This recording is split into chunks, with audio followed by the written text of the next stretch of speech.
My wife cheated on me with our neighbor, and now she's claiming I stole $250, $0 from her inheritance to buy a house we don't even live in.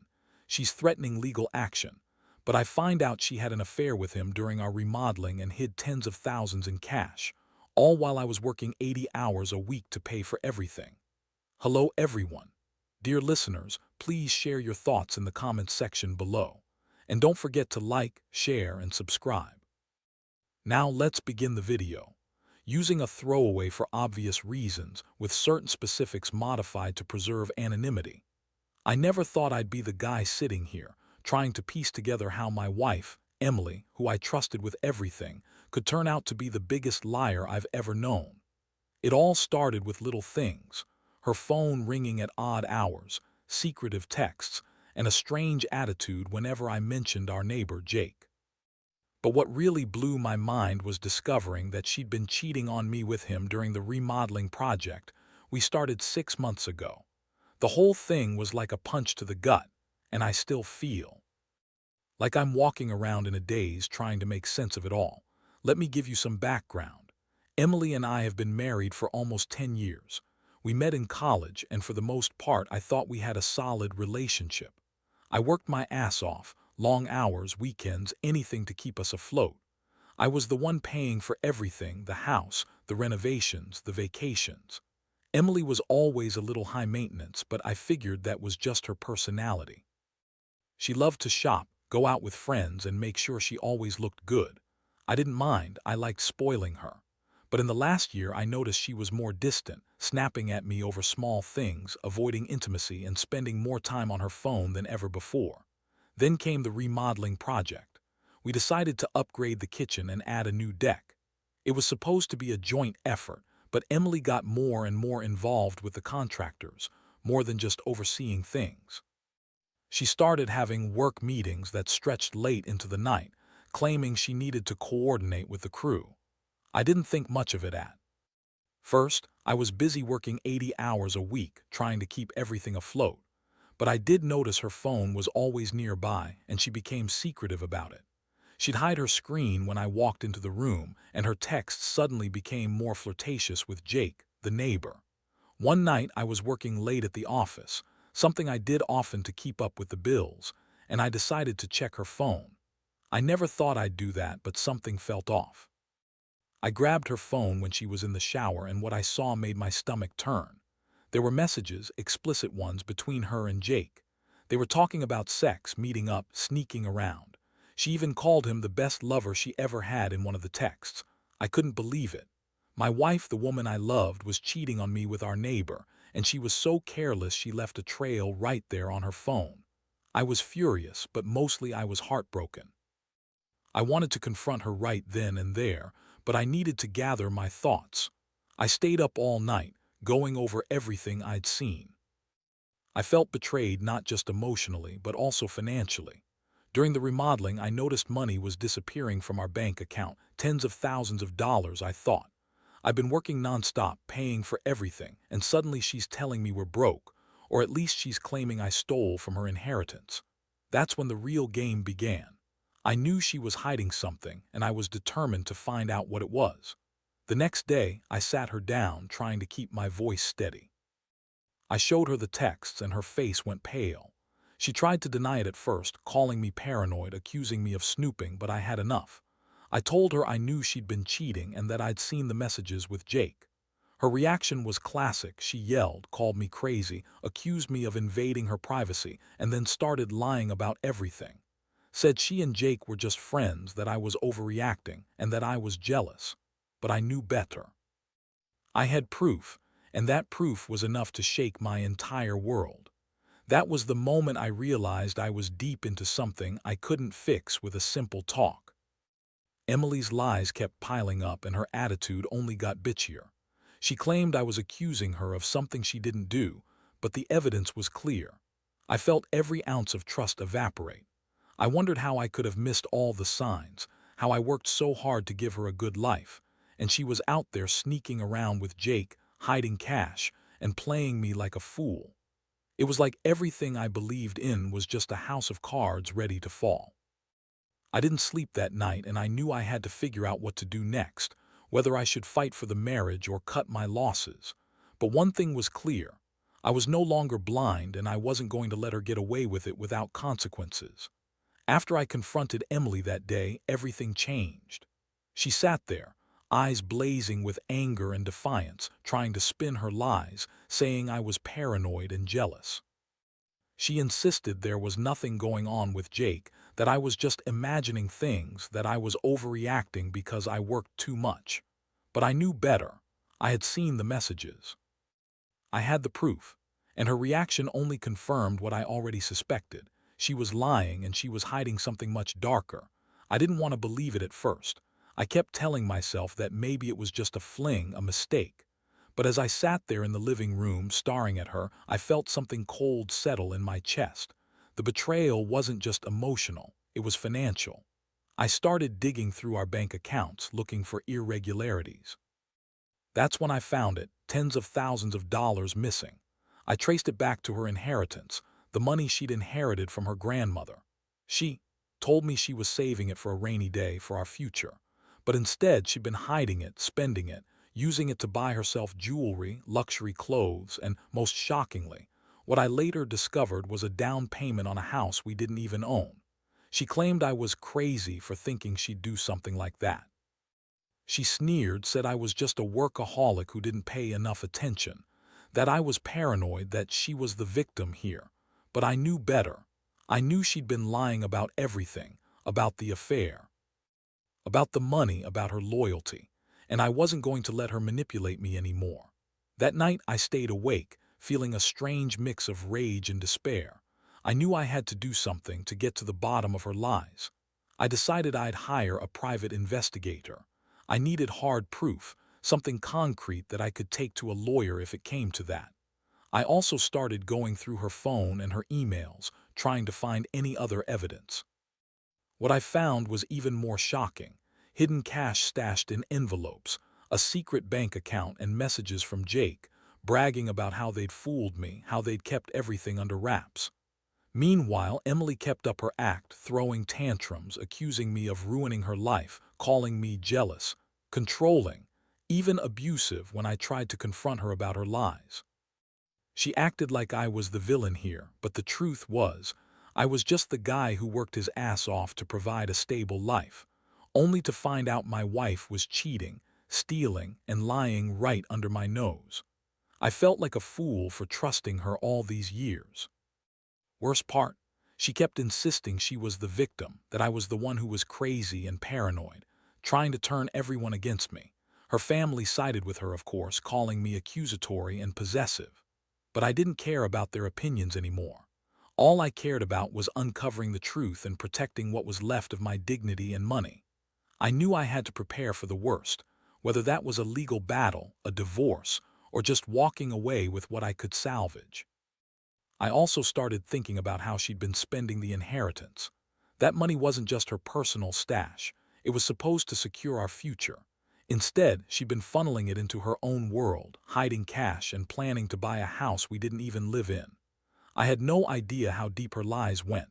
She convinced her family she was the victim, that I was controlling, but the reality was she was the one controlling the narrative, lying to everyone, including herself. That's when I decided I'd had enough. I was going to fight for what was rightfully mine and for the truth. I started gathering all the evidence I could: screenshots, bank statements, her secret messages. I even got a hold of the contractor's receipts from the remodeling project, showing the money she'd paid out and where it had gone. I was furious, but I knew I had to stay calm, focused. I wasn't going to let her spin her web of lies any longer. I was prepared to take her down, to expose her for what she really was: a manipulative, selfish woman who'd betrayed her vows, her family, and her own future. I also realized I wasn't just fighting for the money or the house. I was fighting for my dignity, my sanity, and the last shred of trust I had left. I'd worked too hard to build a life with her to let her destroy it like this. I knew I'd have to make some tough decisions soon, but for now, I was just gathering evidence, planning my next move, and trying to keep my head straight amid all the chaos. Because if there's one thing I've learned, it's that the truth always comes out, sometimes in the ugliest way possible. The more I dug, the clearer it became that Emily had been playing me for a fool all along. Her stories about how she was just friends with Jake, how she was trying to work things out, all of it was bullshit. Underneath her bitchy, dismissive attitude, she'd been sneaking around behind my back, hiding cash and lying about her motives. I found receipts showing she'd paid a hefty deposit on that house, a house we never even went to see. She convinced her family she was the victim, that I was some controlling husband who worked too much and didn't give her enough attention. The more I uncovered, the more I saw her for what she really was, a manipulative, selfish woman who'd been cheating, stealing, and lying for months. I also learned that she'd been hiding tens of thousands of dollars in cash, literally stashed in envelopes buried in our backyard shed. I found her secret bank account, which she'd been funneling money into. She told everyone that she was saving her inheritance for a rainy day, but her actions told a different story. She'd used part of it to buy that house, and the rest she kept hidden. I felt sick thinking about how she'd lied to me about her finances, all while pretending to be the perfect wife. Meanwhile, Emily kept up her act, calling me paranoid, accusing me of invading her privacy and trying to turn her family and friends against me. She'd say I was jealous, possessive, and that I was trying to control her, just because I'd found her out. She'd call me crazy when I confronted her about the cash, the affair, or her lies. But I knew better. I knew she was the one controlling the narrative, trying to gaslight me into doubting myself. I was furious, but I also felt deep sadness. How had I missed all these signs? How had I been so blind? I decided I needed outside help. I hired a private investigator, someone who could follow her, gather more evidence, and give me a clear picture of what she'd been up to. I wanted irrefutable proof, something I could use if I decided to go to court. Over the next couple of weeks, the pie followed her around, and what he uncovered was even worse. She'd been meeting Jake secretly, sometimes late at night, sometimes in the middle of the day, always sneaking around. They'd been planning this for months. I saw pictures of her sneaking into his house, leaving in the early hours. It was all there, no denying it anymore. And then came the real kicker. I found out that Emily had been telling her friends and family that I was abusive and crazy, trying to paint me as the villain while she played victim. She'd even fabricated stories about me stealing her inheritance, claiming I'd taken $250, $0 from her, and used it to buy a house we didn't even live in. That was the final straw. She was lying so blatantly, trying to ruin my reputation just to cover her own ass. I felt a mix of rage and despair. How could she do this to me? How could she betray everything we'd built? I started preparing for what was next. I contacted a lawyer, showed her everything I had: texts, bank statements, receipts, the pie's reports. I wanted to be ready for a fight.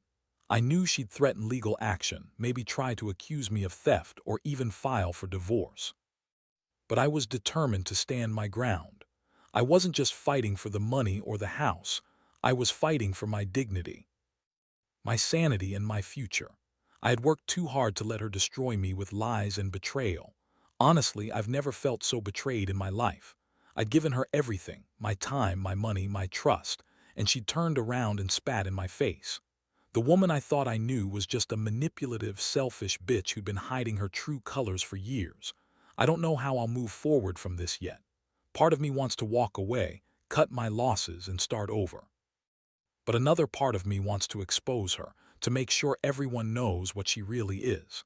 Either way, I'm done playing nice. I've learned that people can hide who they really are until it's too late.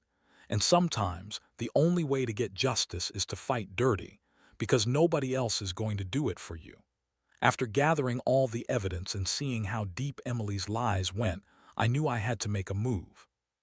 I wasn't going to let her continue to manipulate everyone around her, her family, friends, even herself.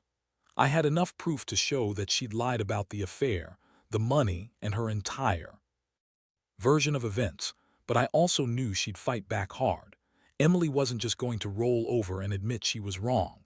She'd try everything to save her reputation, even if it meant lying her way out of it. So I sat her down one last time, armed with everything I'd uncovered. I told her I wasn't going to play her game anymore. I laid out the bank statements, the receipts, the texts, the photos from the pie. I told her I knew about the hidden cash, the house she bought without telling me, and the affair with Jake. Her face twisted with anger and panic.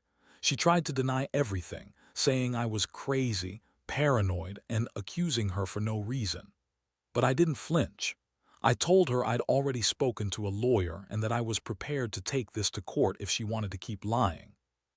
Her reaction was classic. She started crying, claiming I was ruining her life, that I was controlling and abusive, just like she'd been telling everyone. She called me jealous, possessive, and said I was trying to trap her. Her voice cracked when she said she loved me and that she'd never do anything to hurt me. But I knew better. I'd seen the messages, I'd seen the cash, I'd seen her sneaking around with Jake. I wasn't going to let her manipulate me anymore. That night she packed a bag and left. She yelled at me, called me a monster, and said she'd see me in court. I stayed up, staring at the ceiling, feeling a strange mix of relief and emptiness. I had finally confronted her, finally seen her for what she really was. But I also felt a deep sadness. How did I get here? How did I trust someone who was capable of such lies? I kept replaying everything in my head, the long hours I worked, the sacrifices I made, and how it all was for nothing. The next day, I met with my lawyer. We went over the evidence again, and I decided to file for a divorce. I wanted her out of my life and out of my money. I also planned to sue her for fraud and breach of trust over the stolen inheritance and the house she bought secretly. I knew it wouldn't be easy, but I was determined. I wasn't going to let her get away with this. I wanted her to be held accountable for her lies and betrayal. Meanwhile, I also started the process of reclaiming my life. I contacted a financial advisor to help me sort through what was left, and I began the painful process of healing. I felt betrayed, angry, and exhausted, but I also felt a hint of relief. For the first time in months, I could breathe without the weight of her lies pressing down on me. I realized that I'd been living in a nightmare, working so hard to build a future, only to discover that it was built on her deception. One thing I learned from all this is how people can hide their true selves behind a mask of charm and beauty. Emily was good at pretending, good at lying, good at manipulating everyone around her. But once the mask slipped, I saw her for who she really was, a selfish, manipulative woman who'd do anything for her own benefit. I also learned that sometimes the only way to get justice is to fight back, no matter how messy or painful it gets. I don't know what the future holds now. I'm still trying to put the pieces back together. But I do know one thing: I'll never trust blindly again. And I'll never let someone betray me like that without fighting for what's right. The betrayal hurt more than I thought possible, but I'm determined to come out of this stronger. Because if there's one thing I've realized, it's that sometimes you have to lose everything to find out who you really are and what you're truly worth. The aftermath hit me harder than I expected. After I filed for divorce and started the legal process, Emily's facade crumbled even more. She ramped up her lies, calling me a vindictive ex, claiming I was trying to ruin her life over a few accusations. She insisted she was the victim, that I was just jealous because she'd moved on. But it was all smoke and mirrors. I had the proof: her secret bank accounts, the cash stash, the texts, the receipts from the house, and I wasn't about to let her rewrite history. The court proceedings were a nightmare. She hired her own lawyer who tried to spin her version of events, saying I was controlling, that I'd been emotionally abusive, and that I'd stolen the inheritance. I stood my ground, presenting every piece of evidence I had. It was ugly.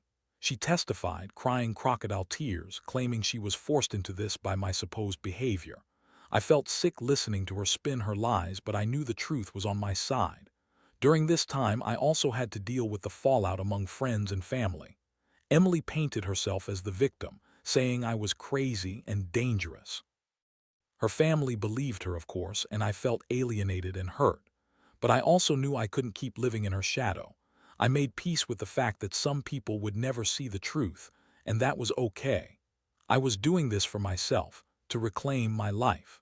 The biggest blow was when I found out she'd already moved into the house she bought with the hidden inheritance. The house was a symbol of her betrayal, something she'd kept secret from me the entire time. When I saw the pictures of her sitting on the porch, smiling with Jake, I felt a mixture of anger and sadness. She stolen my trust, my money. And now she was living in a house that was supposed to be our future. It was a brutal reminder of how far she'd gone to manipulate the situation. Despite everything, I refused to be broken. I threw myself into work, therapy, and rebuilding my confidence. I realized I'd been so focused on providing and trusting that I'd lost sight of myself. Now, I was rediscovering who I was outside of the betrayal. I started going to the gym, reconnecting with friends I'd neglected, and setting boundaries I'd never had before. I also took steps to protect my financial future, closing joint accounts, securing my assets, and making sure I was prepared for whatever was coming next. The legal battle dragged on for months. There were moments I felt hope and moments I felt despair. But ultimately, the truth won out. The judge awarded me a significant portion of the inheritance, and she was ordered to pay damages for the fraud and breach of trust. It wasn't just about the money anymore. It was about holding her accountable.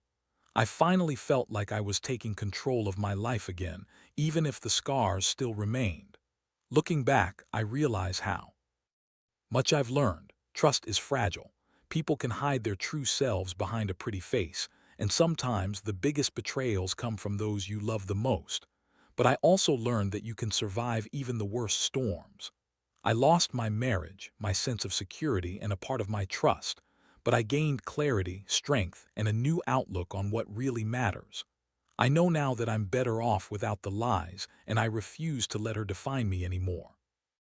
Moving forward, I want to rebuild, to find happiness again, and to never let anyone manipulate me like that again. If there's one thing I'd tell anyone going through something similar, it's this: trust your instincts, gather your evidence, and don't be afraid to fight back. Sometimes the only way to reclaim your life is to confront the betrayal head-on. Because in the end, you're the only one who can stand up for yourself, and that's what I plan to do from now on. In the end, I realized that the true cost of this betrayal wasn't just the money or the house. It was the trust I'd given her over the years, the dreams we built together, and the sense of security I thought I had. Losing all of that hurt more than I can put into words. But with time, I also learned that some betrayals are a wake-up call, a brutal reminder to pay closer attention to the people around you and to never take your own worth for granted. I've come out of this process with a clearer understanding of what I need and what I refuse to accept anymore. I've learned that people can hide their true selves behind a mask of charm, that appearances can be deceiving, and that sometimes the only way to find the truth is to dig deep and confront the lies head-on. I've developed a stronger sense of boundaries and a newfound respect for myself. I now see that sometimes you have to lose everything to find your true strength. Looking back, I wish I'd seen the signs sooner, but I also understand that nobody is perfect, and sometimes you only realize the truth when it's staring you in the face. I hope anyone reading this who might be going through something similar knows that it's okay to feel broken, angry, or betrayed. But it's also okay to stand up, fight for yourself, and rebuild from the ashes. Because no matter how dark things seem, there's always a way forward, sometimes through the pain, sometimes by facing the hardest truths. I'm still healing, still piecing my life back together, but I'm no longer the same man I was before all this happened. I'm more cautious, more aware, and more determined to protect what's mine. I've learned that self-respect and honesty are the only things worth holding on to. And I've realized that the best revenge isn't just the legal victory or the money recovered. It's reclaiming my life, my dignity, and my future. So, to anyone out there dealing with betrayal, I want you to know, you're not alone. It hurts like hell, but it also teaches you what really matters. Trust yourself, gather your strength, and never let anyone take away your worth. Because at the end of the day, you're the only one responsible for your happiness, and nobody can take that away from you unless you let them.